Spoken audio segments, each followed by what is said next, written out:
In the ancient world, the idea that demons, ghosts, or evil spirits could invade human lives was a widespread belief. Equally widespread was the conviction that specially trained individuals, exorcists, could confront and expel these supernatural threats. In our journey through antiquity today, we're going to explore the earliest exorcism practices across different civilizations and meet the first exorcists in recorded history. We're going to start in Mesopotamia, move on to Egypt and the spiritual traditions of India and China, all the way to classical worlds of Greece and Rome, and we'll see how each culture banished the unseen. So prepare to step back into the world where illness might mean a demon's touch and a well-timed incantation could just save your life. A battle against darkness, raging in everyday belief. But allow me to welcome you to the channel first. If you are new here, and it's your first time, well, I invite you, if you feel inclined, to hit the subscribe button if you've not already done so, and perhaps leave your thoughts down below. Tell me what you think about the exorcists of the past. And thank you very much for those supporting on the Patreon YouTube memberships and those who checked out the merch store. They're the reason why there's no ads in this video. And so without further ado, and all the customary thanks said, let's begin. And our journey must begin right here in Mesopotamia, the land between the two rivers, the Tigris and Euphrates, often called the cradle of civilization. And it is within this cradle that we find some of the earliest documented exorcism practices.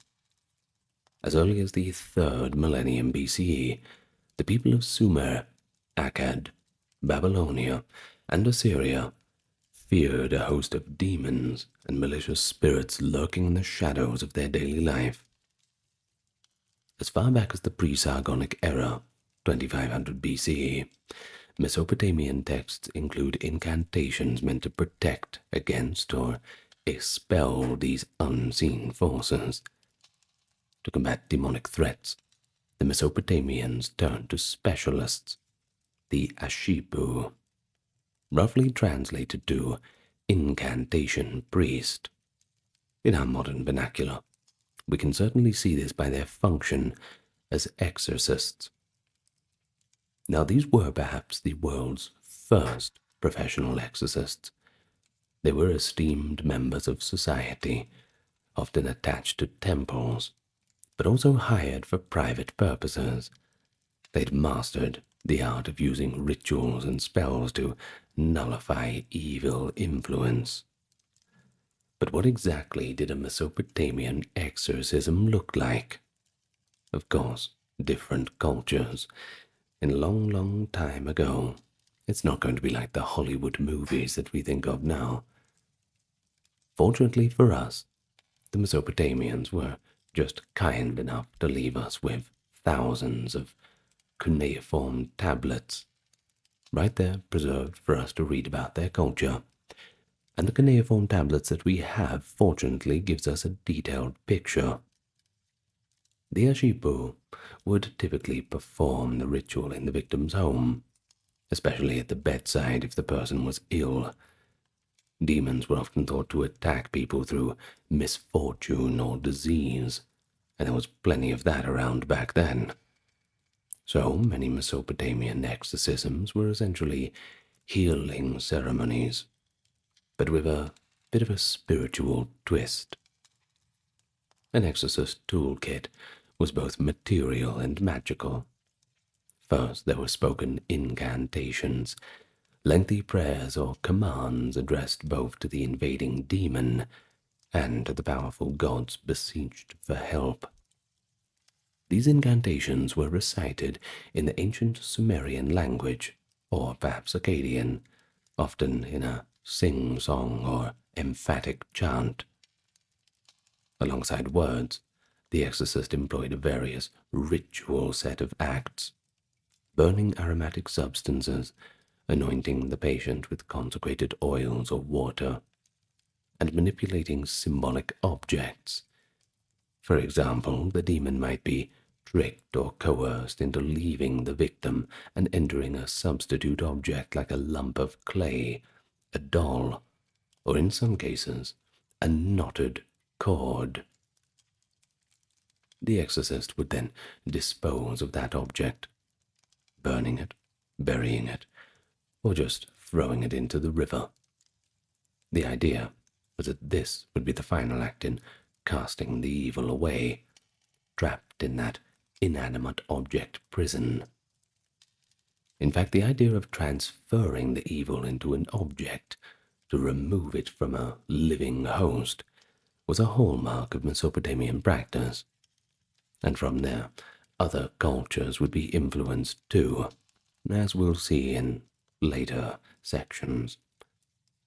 Of course, Mesopotamia has left us with one of the most elaborate exorcism ceremonies on record, the ritual series called Maklu, meaning burning. Maklu was a complex, all-night rite intended to combat witchcraft and demonic forces afflicting a person, dating to the first millennium BCE, with a famous performance recorded around 670 BCE in Assyria. Maklu reads like a dramatic form of theatre. It began late at night, with the exorcist invoking the gods of the night in a hushed atmosphere. Figurines representing the sources of evil, witches or demons, were made and placed before a roaring fire. As the ceremony reached its peak, the exorcist recited incantations while burning the figures one by one. An ancient tablet preserving this part of the ritual has the priest proclaim, quote, "I raise the torch and burn the images of the demon, the sorcerer, the ghost, and any evil that seizes mankind. Dissolve, melt, drip away. May your smoke rise to the sky." And it was with these words that the clay figures crackled in the flames, a tangible symbol of the unseen evil being destroyed. Through the night, the Ašipu and his assistants would continue with prayers and actions, drawing protective magic circles around the patient's bed, sprinkling purifying water, and positioning amulets at the doors and windows to bar the demon's return. At the first light of dawn, the doors were opened, symbolically letting in the sun god's purifying rays, and then they washed the patient, signifying the person's liberation. The careful timing, night for battling dark forces, and the dawn for victory, shows the thoughtfulness behind these rites. Everything had to be in its right place. But such rituals, don't they sound like an occult drama? I think so. But in context, they were as much a healing art as a spiritual one. Take it, for example, in this way: Mesopotamian exorcists were considered part of the learned medical profession, just like doctors or anything else. Ašipu priests trained in the art of exorcism at scribal schools, often alongside other branches of knowledge. Young scribes in Babylonian academies would, after learning basic writing, specialize in fields like divination, lamentation, or Ashiputu, that is, exorcism and magical healing. This was essentially an advanced education. You might compare it to a specialization in medicine or theology today. By mastering classic collections of incantations and rituals written on clay tablets, an exorcist not only learned the practical techniques, but also the underlying theology of evil and purification. Many incantations invoke gods such as A, also known as Enki, and his son Marduk, also known as Asalui, divine figures believed to have defeated the primeval monsters and who could lend their strength to the exorcists of the mortal realm. In the Mesopotamian view, the exorcist was basically acting as an agent of these benevolent gods, commanding demons in their names. It's pretty fascinating to note, too, that the social role of these first exorcists was pretty large, too. Far from being fringe sorcerers, called in only when times were so desperate, temple exorcists could rise to prominence and even sit on the advisory boards of kings. Letters from ancient archives reveal exorcists serving in royal courts.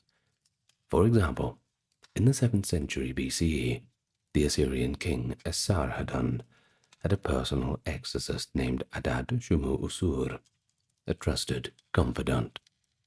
His son, Arad Gula, also an exorcist, became the king's chief physician, rather. Now these men corresponded with the king about omens, health, and in general, spiritual protection. And that shows that exorcists were effectively the learned doctors of both body and soul. Their work touched everyone, from peasants to pharaohs. In everyday life, if a Mesopotamian farmer fell mysteriously ill, or a mother feared a demon called Lamashtu was attacking her newborn, an Ašipu would be sought out. The exorcist might craft a small Pazuzu amulet.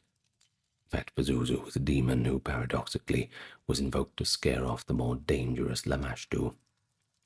And once she had crafted that, she would hang it around the child's neck, accompanied by prayers to protect the infant. Or perhaps consider someone tormented by nightmares, thought to be caused by a lurking Lilu or ghost.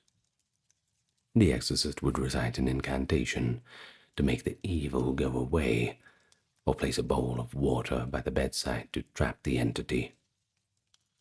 Thus, we can see that Mesopotamian exorcism was a blend of scholarly knowledge, spiritual authority, and practical healing. It was the first recorded system where humans systematically fought back against the invisible terrors that plagued them, and it laid a foundation for exorcistic practices in many years to come. Well, we turn now to ancient Egypt. I'm sure they have their share of magicians and priests and exorcists, of course. So as Mesopotamian exorcists were plying their trade between the Tigris and Euphrates, across the Fertile Crescent, another civilization was developing its own repertoire. In Egypt, religion and medicine were deeply intertwined. The Egyptians saw the world as infused with divine powers, both benevolent and hostile. Illness, misfortune, or inexplicable events could be attributed to angry gods, restless ghosts, or malevolent spirits, often called by terms like evil beings or mut.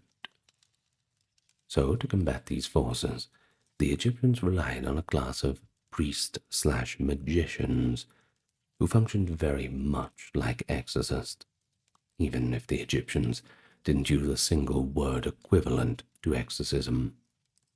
These were often referred to simply as Sao, protective magicians, or lector priests, priests who knew the sacred writings. They were experts in Heka, the Egyptian concept of magic, which was considered a legitimate force granted by the gods to humanity to ward off and control evil. One of the earliest evidences of Egyptian exorcistic practice comes from their medical papyri, the Ebers Papyrus, from around 1550 BCE, no less, a comprehensive medical text that contains hundreds of remedies for ailments. Now interspersed among herbal remedies and surgical treatments are incantations to drive away the demons that were believed to cause disease. For example, to treat something like extreme fever or delirium, an Egyptian physician priest might recite a spell addressing the illness as if it were a malevolent entity, while giving the patient a concoction to drink. The combination of a spoken spell and physical remedy was pretty typical. They truly believed that both were necessary, the medicine to heal the body and the incantation to drive away the unseen spiritual affliction. Egyptian exorcisms often called upon friendly deities for aid, much as Mesopotamian ones involved Marduk. An Egyptian would invoke gods like Sekhmet, the lioness goddess who could both send plague and avert it, Thoth, the god of wisdom, whose words had power, or perhaps Isis, the great enchantress who protected her son Horus from harm. An exorcist might draw upon a mythic precedent in a spell, for instance, recalling how young Horus was once poisoned by a serpent and then saved by Ra or Isis. By evoking that story, the magician priest tried to recreate the same divine rescue for the patient. We even find Egyptians addressing the demon or ghost directly, threatening it with the wrath of the gods if it clings on, or perhaps offering it appeasement to live in peace. No, it sounds almost like a spiritual hostage negotiation. Kind of like that. And so the tools of the Egyptian exorcist could also be quite dramatic. Magical wands or knives carved from hippopotamus ivory, inscribed with protective images used in the Middle Kingdom, that's from 2000 to 1700 BCE, to draw a circle of protection around mothers and children, warding off the lurking demons of the night. These wands were covered in depictions of fierce protective deities like Bes, a dwarf-like god who scared evil away, or Taweret, a hippopotamus goddess protecting childbirth. In use, a priest might trace the wand around the baby's crib, while reciting, "No evil being, wandering dead soul shall enter this circle," something like that. It was a kind of proactive exorcism, ensuring that demons would not get in. Amulets, of course, were another staple. Eye of Horus charms against the evil eye, scarab beetles for general protection, or tiny images of gods to wear. Such objects, blessed with incantations, acted as constant guardians. Ancient Egyptian culture has left us a striking tale that illustrates the lengths to which they would go to expel a possessing, unwelcome spirit. The story is inscribed on the Bentresh stela, likely carved in the later Ptolemaic period, that is the 4th century BCE, though set in an earlier time.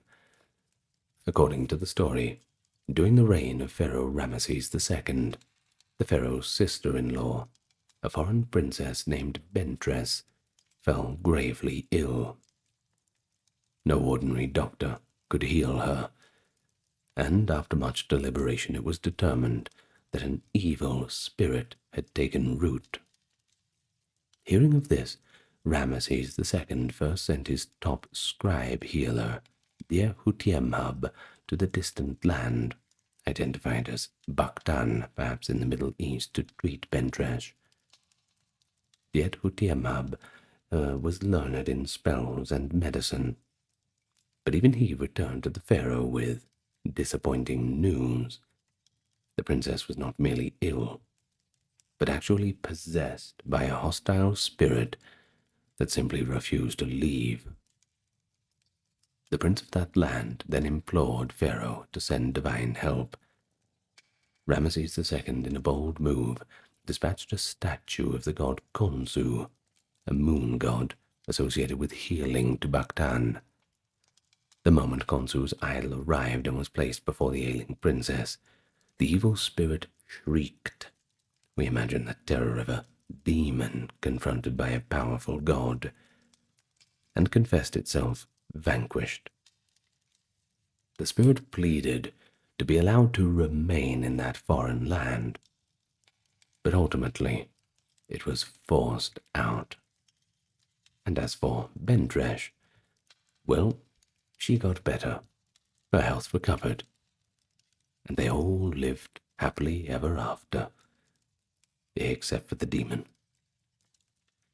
Well, this exorcism by divine intervention shows a key aspect of Egyptian belief. Sometimes the presence of a god, even in image form, was the ultimate exorcist, outranking any human magician, kind of like a divine scarecrow. But it also shows that the Egyptians saw possession as something that could afflict anyone, even royalty, and that an exorcism could be an international affair, with Pharaoh himself orchestrating it. And we must remember, though, the Bentresh story may be propagandistic, showing off Egypt's gods as supreme, going into other lands to sort out problems, but it certainly reflects genuine practice. Priests did use statues and ritual processions of gods to bless and cleanse afflicted people. In temple rituals, statues of gods were carried around to banish unseen evils from the town, especially during annual ceremonies like the New Year's execration rituals, where Egyptians broke clay figurines of enemies and evil entities, symbolically smashing the powers of chaos. But not all Egyptian exorcisms were confrontational.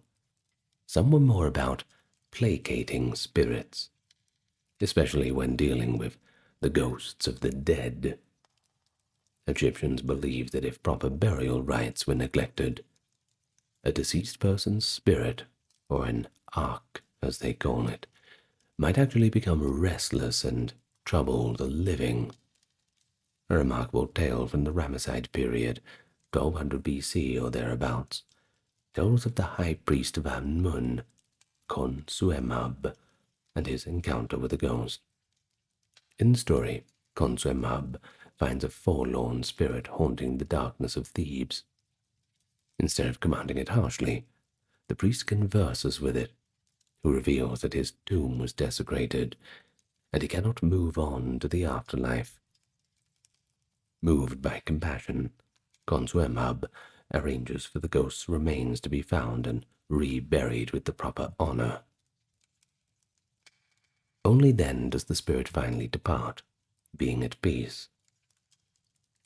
And I suppose that if we are a little bit loose with definitions, this also counts as a kind of exorcism, by solving the case of a haunting, rather than by a forceful banishment. It shows that the Egyptian approach was like this when dealing with the dead. Negotiation and proper ritual could be more effective than threats. The best exorcist in such a case was one who understood the needs of the spirit. In any case, the problem is solved. In society, Egyptian exorcist magicians were both respected and sometimes feared. They held titles like chief lector priest and were integral to temple life, reciting daily hymns and also performing magical cures. Common people might approach them at temple gates or in marketplaces for help with a possessed family member or cursed household. Some magicians also gained fame in folk tales. Figures like Imhotep, later deified as a healer, or Prince Khaemwaset, reputed in later legend as a master of secrets, both credited with magical deeds. Exorcists could even be state emissaries. The pharaoh could send a healer magician to a distant land, as in the Bentresh tale, or accompany military campaigns to keep soldiers safe from foreign demons. And thus, in ancient Egypt, we see a rather rich tradition of exorcism, one that relied on the power of words, the power of symbols and gods, and the wisdom of the priestly class. Whether through a humble charm hung around a child's neck, or a grand procession of a deity casting out a royal demon, the aim was the same: restore Mart, the cosmic order and harmony, by expelling the forces of chaos and sickness. The Egyptian exorcist stood at the intersection of religion and medicine, an embodiment of the idea that healing the spirit was just as important as healing the body. So let's travel eastward and a little bit later in time, and we can look at the situation in Vedic India. Well, we are here roughly about 1500 to 500 BCE in this 1,000-year period.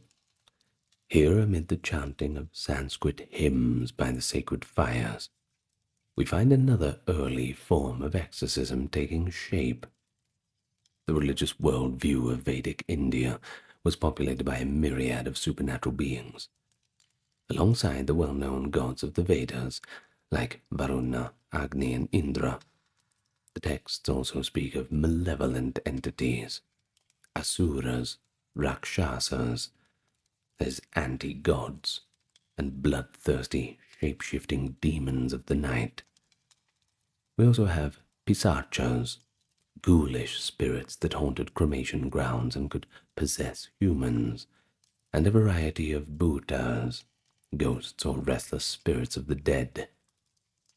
These beings were blamed for everything from sudden illnesses to accidents to psychological disturbances, and so it's really no surprise that the Vedic people developed rituals and mantras to ward them off and expel the unseen threats.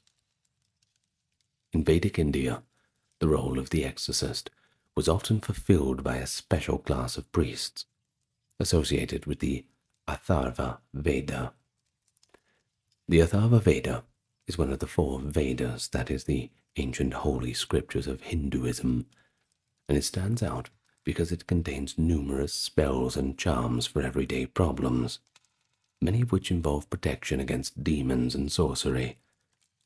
But unlike the more purely liturgical Rig Veda or Yajurveda, the Atharvaveda is rich with folk magic and healing rites. One could think of the Atharvan priests as the counterparts to Mesopotamia's Ašipu. They were ritual experts who knew how to use the spoken word and natural substances to combat invisible evil. These priests might come from families who passed down secret mantras and were respected as healers in the community. And so an exorcism in the Vedic context typically revolved around the chanting of those sacred hymns, the mantras, accompanied by offerings into a sacred fire or use of the medicinal herbs. For instance, if someone was believed to be possessed by a bhuta, or struck by a demon-induced disease, the priest might set up an altar with a fire, the hearth of Agni, god of fire, who carried prayers to the heavens. As ghee, that is clarified butter, fed the flames, the priest would recite specific Atharva Veda verses, calling upon divine forces to expel the malevolence. One Atharva Veda hymn addressing demons says, Agni, the fire god, shall smite the sorcerers and Yatudanas, that is the demons. Indra, with his mighty bolt, shall drive them far away. In this way, the exorcist invokes Agni and Indra, 2 powerful gods, Agni to burn the demon and Indra to hurl it away like he would smash an enemy.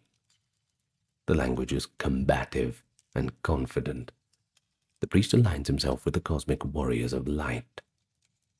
Often the mantras are quite graphic in their demands too. For example, fever was personified as a demon named Takman. A priest treating a high fever might chant a hymn from the Atharva Veda that essentially tells Takman to leave the man and go distant to the wastelands far away from here.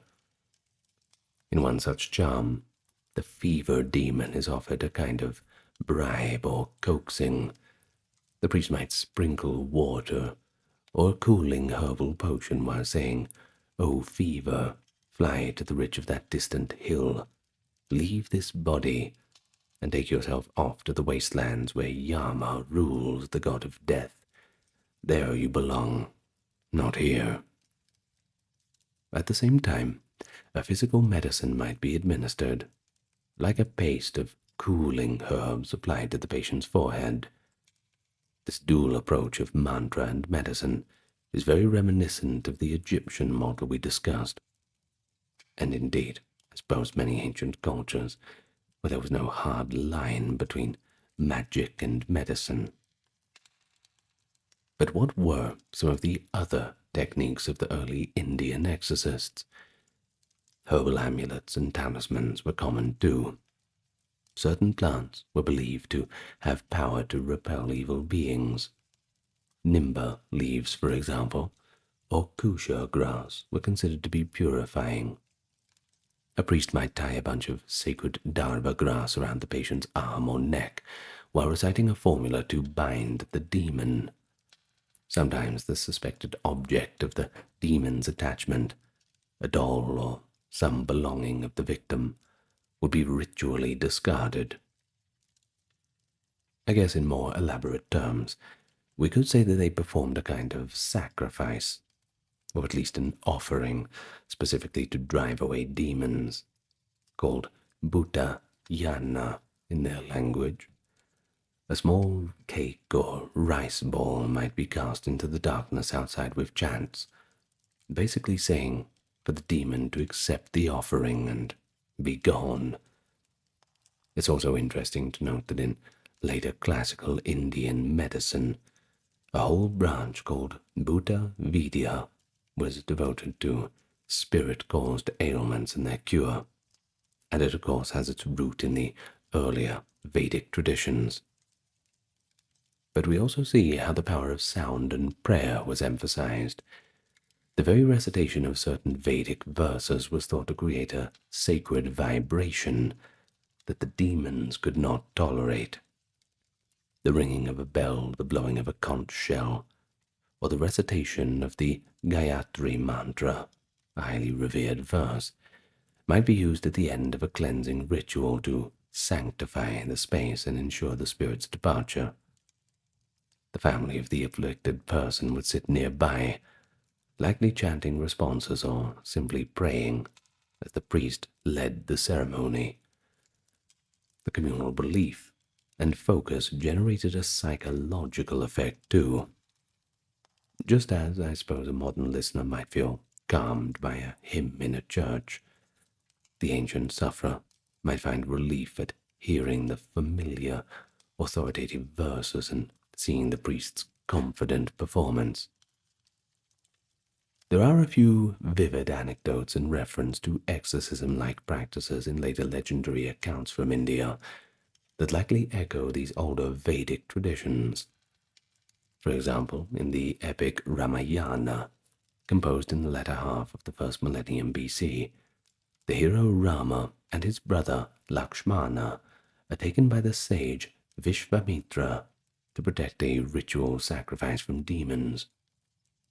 The demons, led by the fierce female demon Taraka, try to disrupt the sacrificial fire with illusions and attacks.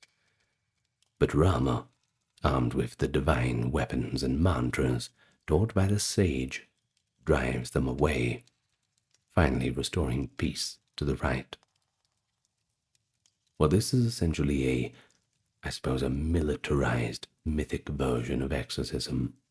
Instead of a priest chanting at a sick bed, we have a prince literally shooting arrows at shape-shifting demons to guard a sacred ceremony. It certainly shows a cultural idea, though. Demonic interference was a known threat, even to religious rites, and special knowledge or empowerment was needed to fend it off. Another story from the Mahabharata tells of Rakshasa, that is a demon, named Hibimna, who terrorized a region until he was confronted and slain by Pandava, the Pandava hero rather, named Bhima. While this is again a physical combat story, that underlying motive of protecting people from powerful possessing entities is quite a common reoccurrence. But more directly, later Hindu and Buddhist texts from the early centuries AD mention mantrikas, or sorcerer exorcists who could summon and expel spirits. For example, Buddhist chronicles from Sri Lanka, which inherited a lot of the earlier Indian practices, describe monks who recited the Atanatya Sutta, that is the protective chant, to clear monasteries of troublesome spirits. In terms of a social role, exorcists/healers in Vedic and early classical India were often the same as the community's learned priests or Ayurvedic physicians. The line between religious healer and empirical healer was a little blurry. The same person who could set a broken bone or concoct a herbal remedy was expected to know the rites to appease a graha, for example, a seizing spirit, or perhaps counteract a witch's curse. Villagers might say that a person behaving erratically was seized by a bhuta, and they'd fetch the priest. The priest would chant over the person and sometimes use smelling salts or pungent smoke from burning chili peppers or mustard, say, to smoke out the entity. This combination of sensory shock and spiritual command often did reveal the afflicted. Perhaps what we'd see as psychosomatic illness responding to suggestion. And thus, as we can see, in early India, exorcism was very much a ritual of sound, fire, and sacred substances all wrapped up together. It relied on the conviction that the Vedas, the revered words of truth, held power even over demons. By vocalizing the right hymn or name of a deity, the exorcist brought divine aid to the human realm. Whether it was a simple two-line chant to chase away a nightmare, or a full-scale ceremony lasting hours, the goal remained: free the individual from the torment of the evil force. These practices in Vedic India would continue to evolve, of course, influencing later Hindu tantric rituals of spirit pacification, and even crossing into other religions like Buddhism and Jainism, which of course developed their own exorcistic rites. But the thread connecting them all was the ancient conviction that speaking holiness aloud could banish the horrors of the unseen. Well, let's now turn to our next section, ancient China. The beliefs about spirits and the practice of expelling them developed along a bit of a different path, influenced by shamanism and state ritual alike. In early Chinese thought, as seen from the Shang and Zhou dynasties onward, roughly the 2nd millennium to the 1st millennium BC, the world was teeming with invisible energies known as spirits or gui. Now some were the souls of ancestors that, if neglected, could become vengeful ghosts. See that in a few other cultures too. But others were nature demons or wandering malevolent entities that thrived on disorder. Much like other ancient cultures, the Chinese sought to protect themselves from the unseen. The earliest exorcists in China were not really priests in the religious sense, but often shamans, called in their language Wu, and ritual specialists attached to the royal court. during the Zhou dynasty, around 1000 to 256 BC, being taken over by the Qin dynasty, somewhat short-lived, we have evidence of a formal role known as a fangxiangshi, a title that essentially means master of the four directions. Or perhaps we could interpret it too as an exorcist that sees in all directions. According to texts like the Zhou Li, the Rites of Zhou, a compendium of government and ritual officers, the fangxiangshi was an official charged with driving away harmful spirits during certain important ceremonies.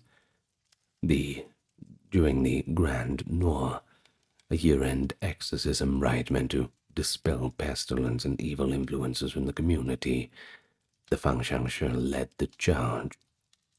And he wore a fearsome costume too, traditionally described as donning a bear skin with a head or mask featuring 4 golden eyes, brandishing a spear or halberd no less, accompanied of course by a troop of 100 young men, often costumed in red or multicolored outfits and making loud noise. The exorcist would march around the perimeter or settlement or palace, and they would shout, beat drums, clash weapons, and symbolically chase out demons from every corner. Now this was both a purification of the space for the new year and a bit of public theatre. One can certainly imagine people watching in awe as the masked demon chaser pranced by, and people feeling a collective relief as the rites symbolically reset the spiritual cleanliness of the town. This Grand Noir ceremony persisted for centuries, with a few changes, that being said, and even influenced neighboring cultures like Japan. The Nara period, Japanese adopted a similar year-end exorcism rite called the Oniyarai or Setsubun. It reveals an interesting facet of Chinese exorcism, though. It was not a private healing act, but also a public, state-sponsored ritual. Of course, there was plenty of private healing acts, but we'll get to them later. The emperor, or the king, saw it as his duty to protect the realm from all forces, and that includes demonic calamities, much as he performed sacrifices to ensure good harvest. By late antiquity, Chinese dynasties still held such rites. Even in the Tang era, that is post-6th century, slightly beyond our time frame, I will admit, records describe grand exorcistic parades at the imperial court. Another sphere of exorcism in China was the funerary context. The Chinese took great care in burial to ensure the dead would pass peacefully to the afterlife, and not linger as troublesome ghosts.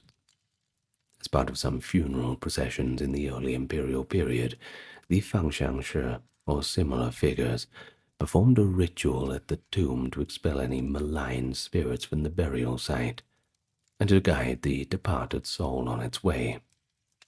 Small clay figures of exorcists with ferocious expressions dating to the Han dynasty and after have been found guarding tombs, indicating their role was deemed necessary, even in spirit, to protect the deceased, and the living, of course, from demonic influence.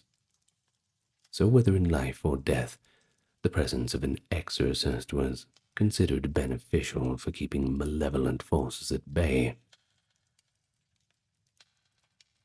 While the fangxiangshi represents an official, secular side of exorcism, shamanic practices in early China represent a more spiritual and ecstatic approach.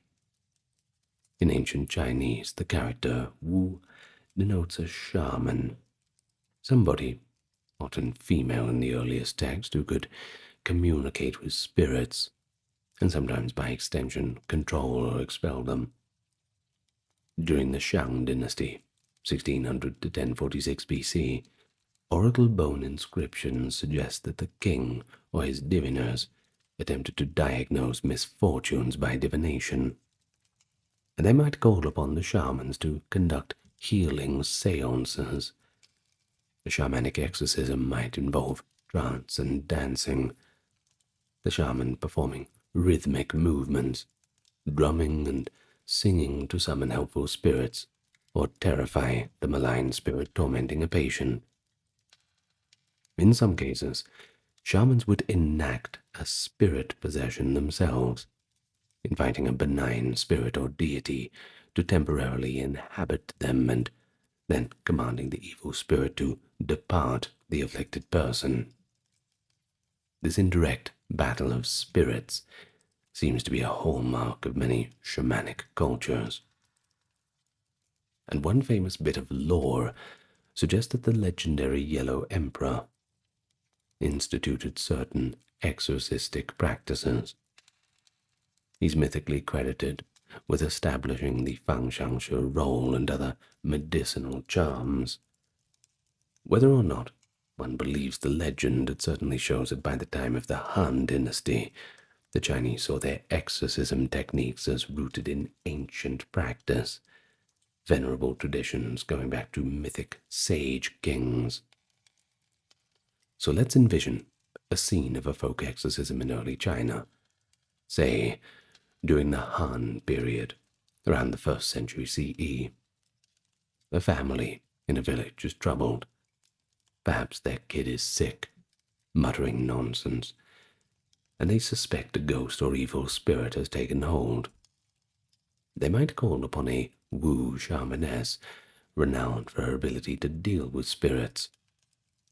And so at night, by the light of an oil lamp, the shamaness arrives, wearing patterned robes and carrying a bundle of tools, maybe a sword or dagger, often talismans themselves, inscribed with mystical symbols, a gourd of water or wine, and a small drum.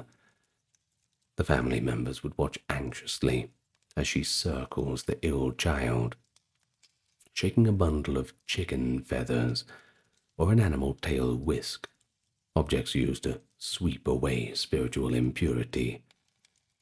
She chants incantations, possibly invoking the revered Lord of Thunder or other divine forces to help. And suddenly, she breaks into a dance, stamping her feet to assert dominance over the spirit and drumming faster and faster. In a fierce voice, she might shout into the air, addressing the invisible foe, telling it to be gone, back to the shadows, commanding it to leave. In some accounts, a shaman might then spit rice or spray water, symbolic ammunition against the demon, or even crack a whip. After an intense session, she collapses or stills, and then calmly would tell the family that it was done. The child, soothed by herbs or simply exhausted, finally sleeps peacefully. In such community exorcisms, you see a blend of theatrical drama, sincere spiritual invocation, and medicinal aids. For instance, the shamaness might have secretly slipped some calming herb into the child's drink. Another component of Chinese exorcistic tradition was the use of written talismans, which became more prominent by the end of our period, late antiquity, especially as Taoist religion developed. A priest or practitioner would write certain characters or diagrams on paper or wood. These were believed to carry the power to repel demons. Even in the earlier Zhou and Han times, we see the roots of this. Inscriptions on strips of wood or metal, buried at corners or properties, or worn on the body to ward off harm. One early example of the practice of the 5 thunder symbol is one of these, or perhaps writing on the name of the powerful deity and placing it above the door to keep ghosts out. If someone was possessed, a healer might draw a symbol of the Big Dipper constellation that is associated with divine authority in the tradition, and burn it, letting the ash mix in water for the patient to drink, thus drinking the exorcism charm. Socially, Chinese exorcists occupied a somewhat dual status. The court-appointed exorcists and ritual masters were part of the educated elite's world of rites. They were performing a duty for society, often not in response to a particular individual's possession, but to maintain cosmic and social order on a large scale. But on the other hand, the village shamans and healers operated on a more grassroots level. They might not have had official sanction.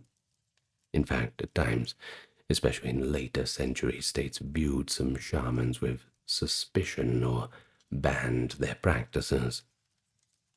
But either way, they seem to have been beloved by the common folk who needed their help. This mirrors the dynamic in many cultures, the tension and complement between organized religion's methods and folk spirituality.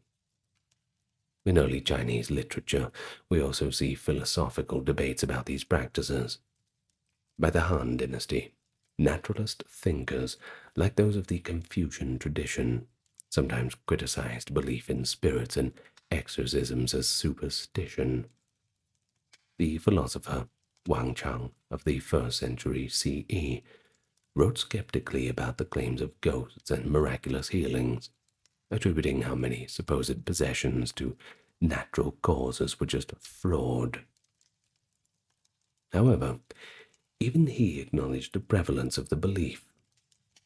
Meanwhile, medical texts like the Huangdi Neijing, attributed to the Yellow Emperor, compiled about the 1st century BC, recommended a balanced approach.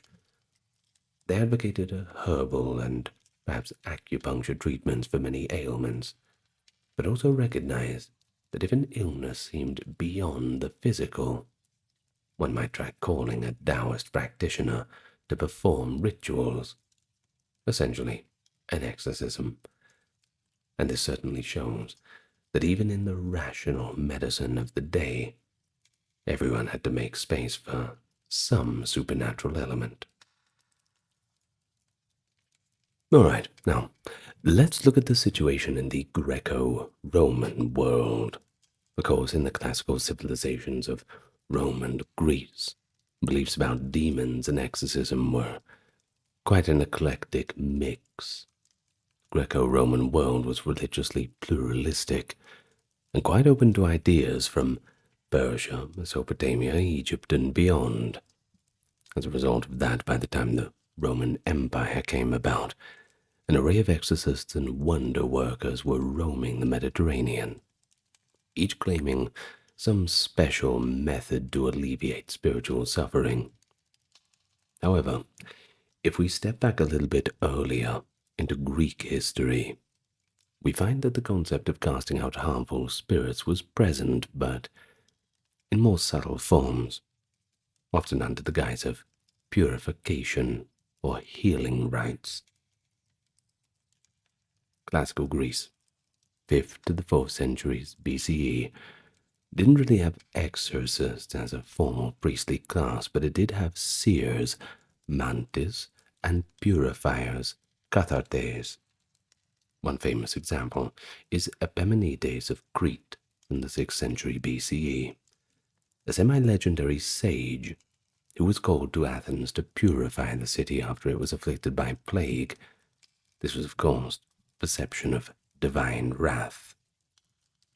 Epimenides performed sacrifices and rites to cleanse the city's guilt caused by an earlier sacrilege, and according to tradition, lo and behold, the plague lifted.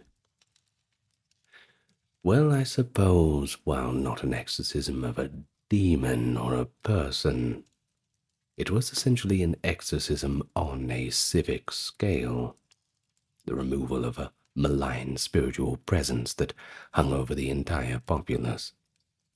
Similarly, certain families or guilds in Greece, like the Thracian physicians, were known as for, well, I suppose, incantations to cure illnesses that were thought to be afflicted by gods or spirits. Greek medicine in the Hippocratic tradition, that is, of course, named after Hippocrates, around 5th century BCE, took a famously skeptical stance on demonic causes of disease. Hippocrates, of course, in his treatise On the Sacred Disease, argued that epilepsy, often attributed to spirit possession, had natural causes in the brain, and it was not the direct whims of the gods. Pretty ahead of his time, I suppose. But this rational approach coexisted with popular practice. If one remedy failed, people were quite willing to try a temple healing or magical charm.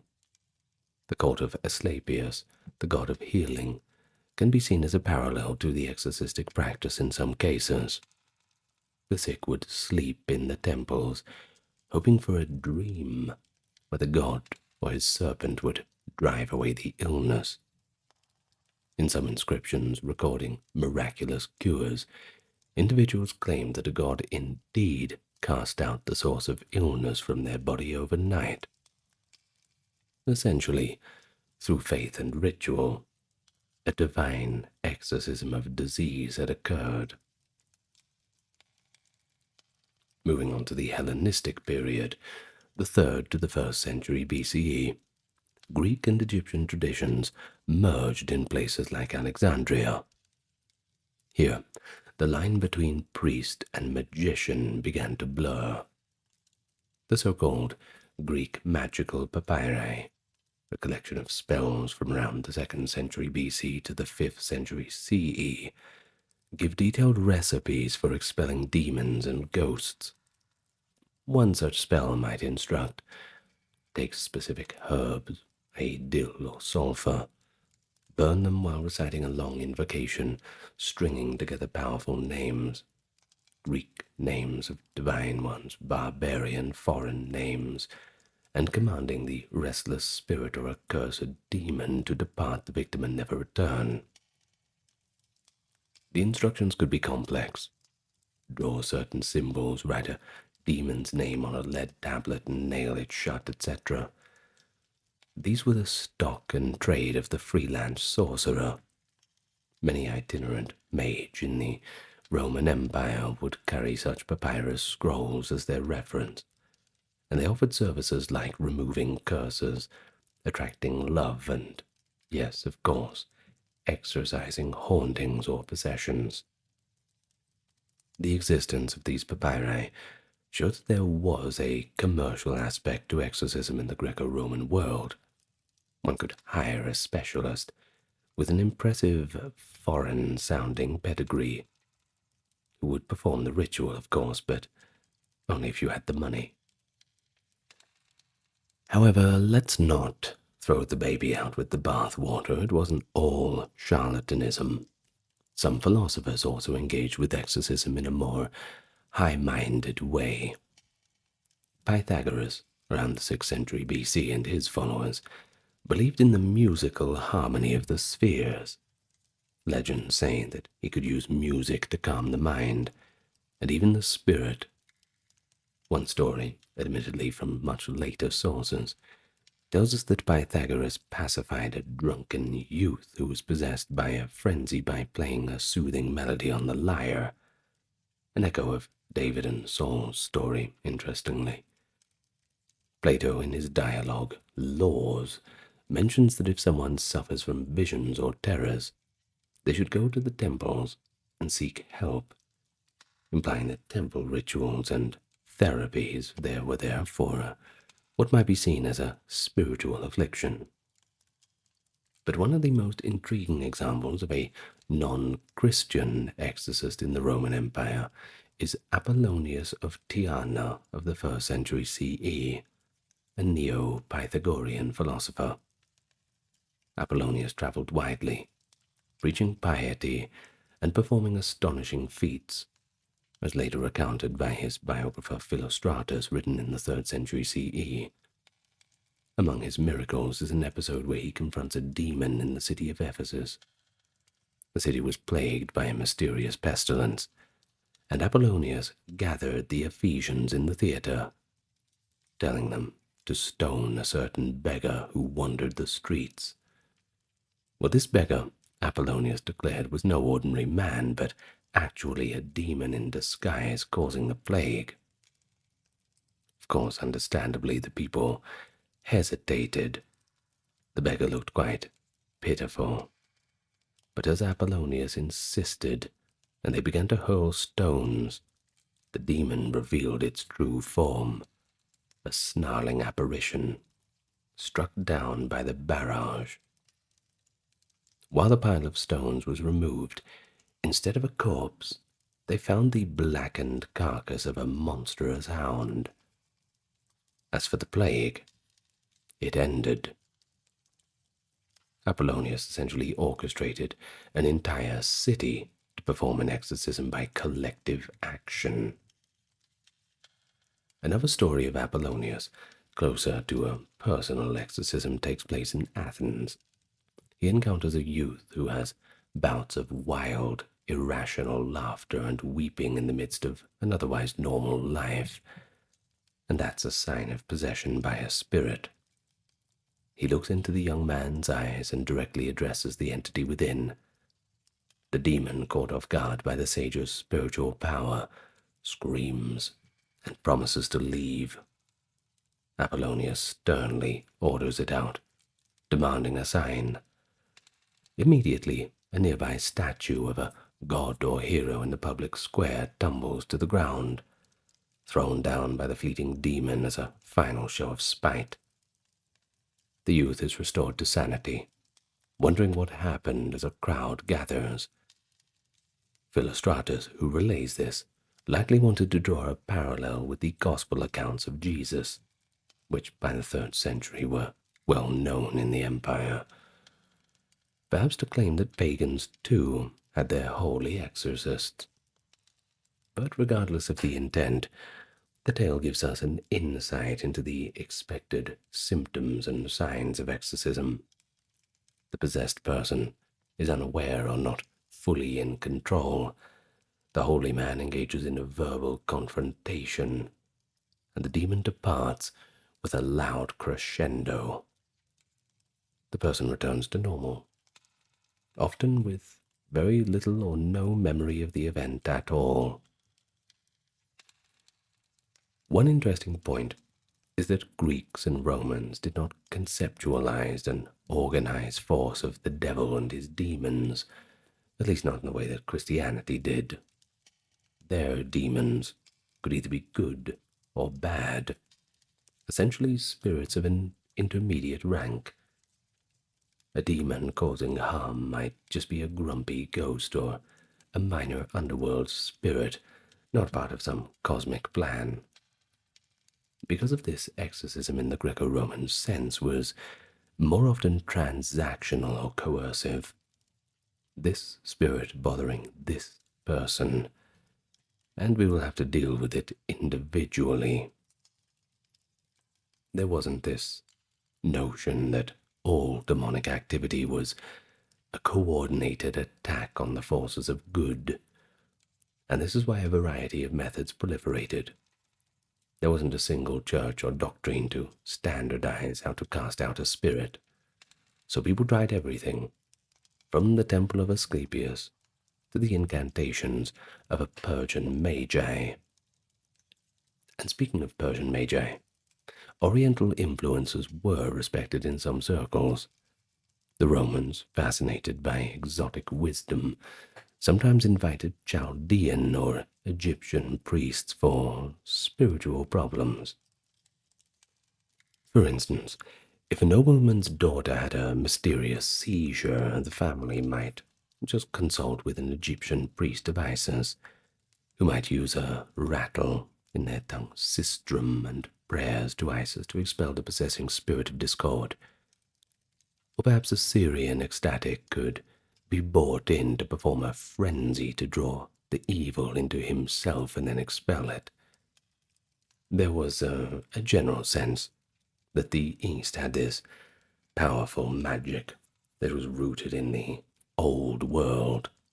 Well, the old world of the old world. But finally, we should mention Lucian of Samosata, a 2nd century CE Syrian Greek satirist. In his dialogue, The Lover of Lies, Lucian comically catalogues a supernatural tale. One character describes a Syrian exorcist who, for a heavy fee, can cure the possessed. This exorcist stands over the afflicted under the full moon and asks the demon's name and story, which obligingly the demon gives in whatever language it knows. But Lucian Riley notes that the demon speaks Greek or foreign tongues, and then adjures it to leave. The patient is completely silent, but the voice of the demon speaks through, sometimes revealing it was the ghost of someone improperly buried or a spirit driven by rage. The exorcist then uses threats and formulas until the spirit departs with a ghostly howl, and the patient rises up, free and well, and with the typical confusion. Even though Lucian's intent is humorous skepticism, his account mirrors the genuine practice, confirming that in the Greco-Roman world of the 2nd century, the idea of a wandering professional exorcist, particularly one from the eastern provinces, using mysterious lore, was something familiar enough to satirize. Well, any talk about exorcism would not be complete without talking about Christianity and its influence. In this case, we're going to very early times.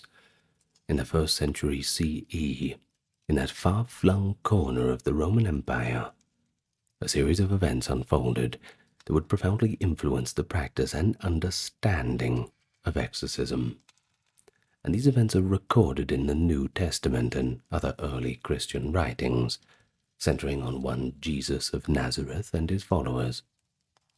Early Christianity emerged from the Jewish context and inherited concepts of spirits and exorcism of earlier times, but it amplified it and transformed them in significant ways.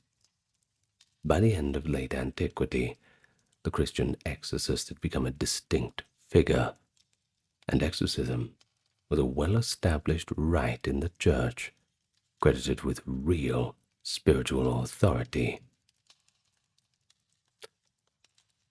Jesus' public ministry, around 27 to 30 CE, is depicted in the Gospels as being marked by frequent confrontations with demons.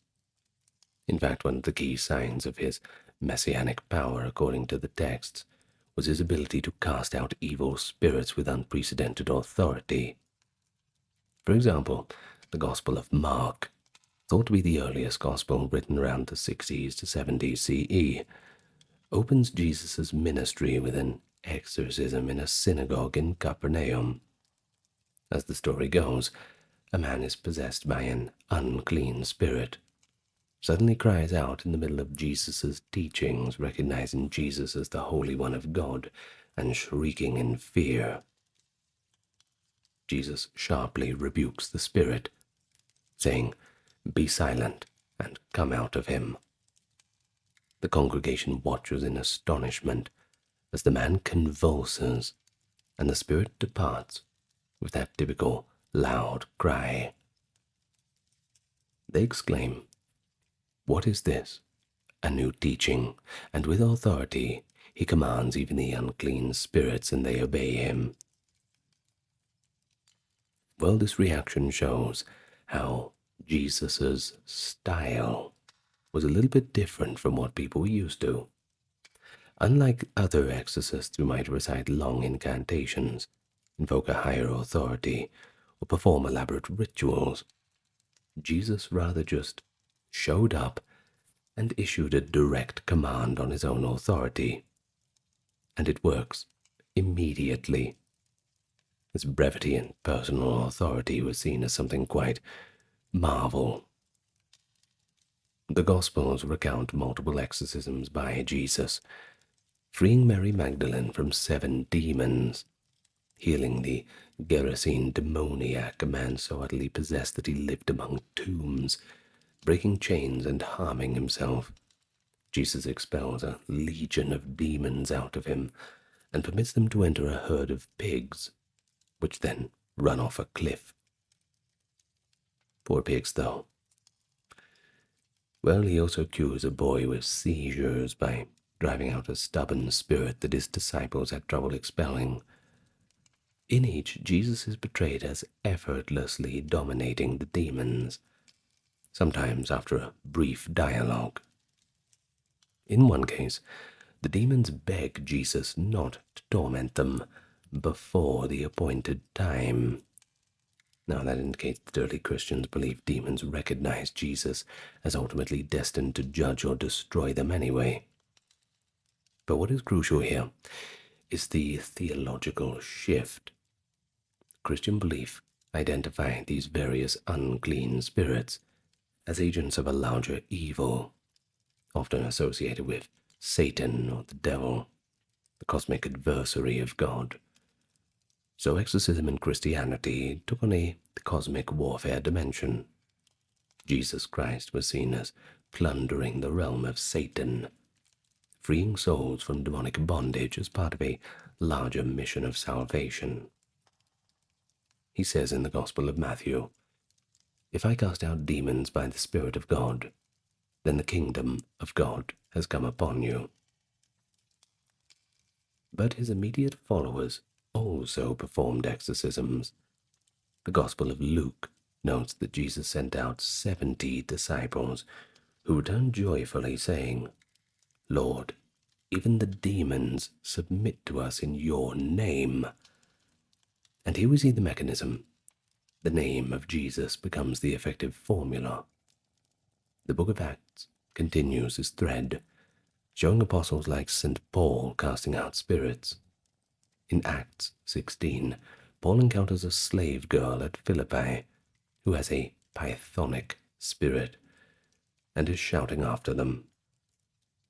Paul, quite annoyed, finally turns and says, "I command you, in the name of Jesus Christ, to come out of her." And lo and behold, the spirit leaves, much to the dismay of the girl's owners who lost their source of fortune-telling income. But this shows how the early Christian exorcist operated, by invoking the authority of Egypt, which they believed compelled any demon to flee. As Christianity spread in the 2nd and 3rd centuries, the act of exorcism became institutionalized in two main ways: evangelistic and liturgical. Evangelistic exorcism means that missionaries and preachers often cast out demons as a demonstration of the power of Christ to potential converts. The early apologist Tertullian, 160 to 220 CE, boasts in his writings that Christians can easily cast out the spirits that pagan magicians and priests had failed to do so. He even suggests that if a Christian and a pagan disputant were in a public debate, they should bring forth someone possessed. The Christian would drive out the demon and thus prove whose God was real. Such confidence. It indicates that exorcisms were somewhat public in that era, serving as a tool to win people over to the new faith. Indeed, there are records of conversion stories where a person sought help because they were possessed or tormented, and they credited a local saint or Christian preacher with freeing them, leading them to finally embrace Christianity. Liturgical exorcism, on the other hand, took root in the process of preparing new converts for baptism. By the 3rd century, the Church had developed a structured program for instructing and purifying converts before baptism. Minor exorcisms were performed on catechumens, for those studying to become Christian as a routine matter.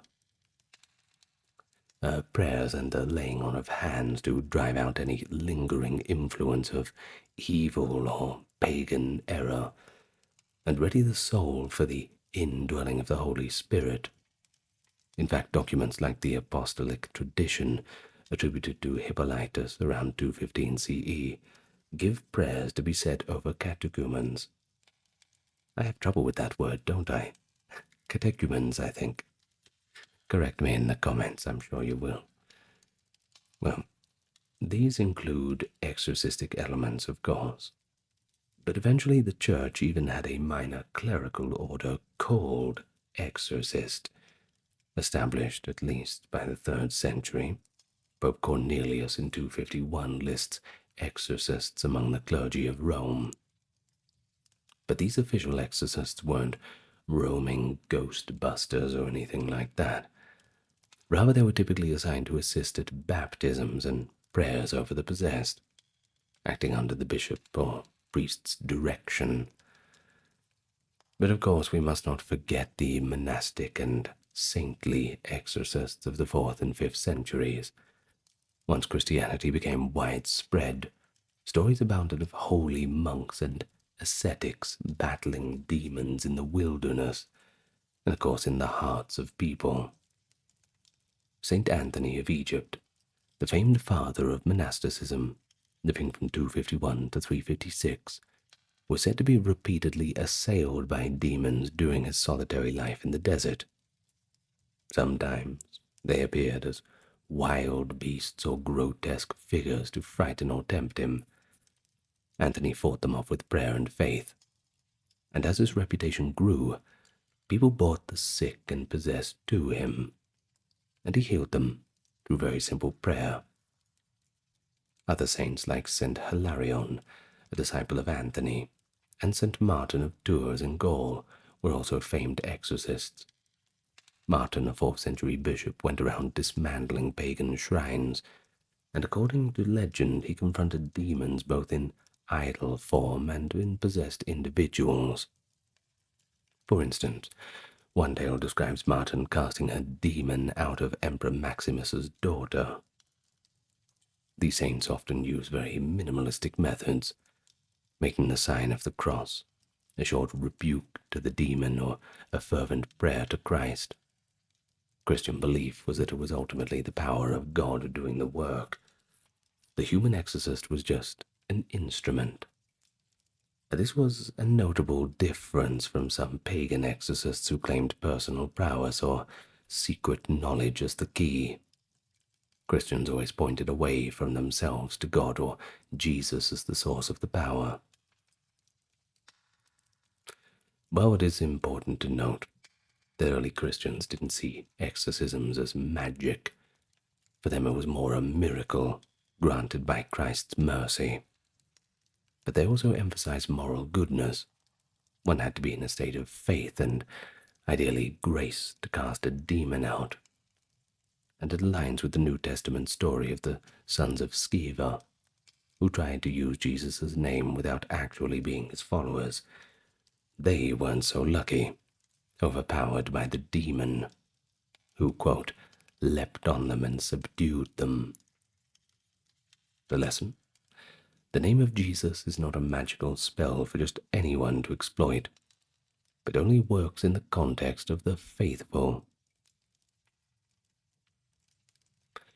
And so, as we conclude our journey through the ancient world of exorcism, we see both a diversity but also a unity. Every culture had to wrestle with that question. What do we do when the unseen forces come for us? Mesopotamians burned images with incantations. The Egyptians had their gods and goddesses. The Indians the sacred fire, the Chinese their shamans. The Greeks and Romans experimented with everything from pure reason to mystery magic, and the Christians took up the staff of faith in the name of Jesus. Depart. But each tradition had its own voice to answer that question, holding the future of the exorcist, part healer, priest, and protector. The first exorcists, whether anonymous temple practitioners or famous miracle workers, seem to have provided a profound service in their societies. They offered hope that even in the face of an unseen terror, humans were not completely helpless. And that enduring hope born in the ancient world, continued to echo down through the ages whenever somebody had cried, "Deliver us from evil." And just like that, here we are again at the end of another video. It was a little bit longer, but a topic like that, you just can't resist. I'm going to thank those top-tier patrons and supporters now. Dark, Kimberly, Christine, Sally, Ember, Susan, Cameron, Legitmus, Gary, Charlene, Lynn, Therese, Katiana, Nicholas, Ulfit, Nia, Alexander, Charles, Christine, Dr. Neuro, Nerd, Aaron, Jaden, Jim, Jeffrey, Jessica, Madeline, Melissa, Orthodox Review, Scott, Stark Factory, Shell, Wendy, Josie, Sarah, Ryan, Thor, Cameron, Stefan, Kevin, HMSHH, Crystal, Dalvery, Anthony, Lucy, Brandon, and Gugu Bubonic. Thank you so much. And that's it from me today. And as I turn off my computer, I'm a little tired too. Perhaps you're already asleep. Or, I don't know, you've busied yourself doing some other task. But if not, leave your thoughts in the comments below. I'd like to hear about what you think about all this. Perhaps you're fascinated by the topic. Either way, that's it from me. As always, lots of love to you all, and thank you for joining me. And I will see you whenever you feel like hanging out again. You know where I'll be. Right here. Good night, everyone.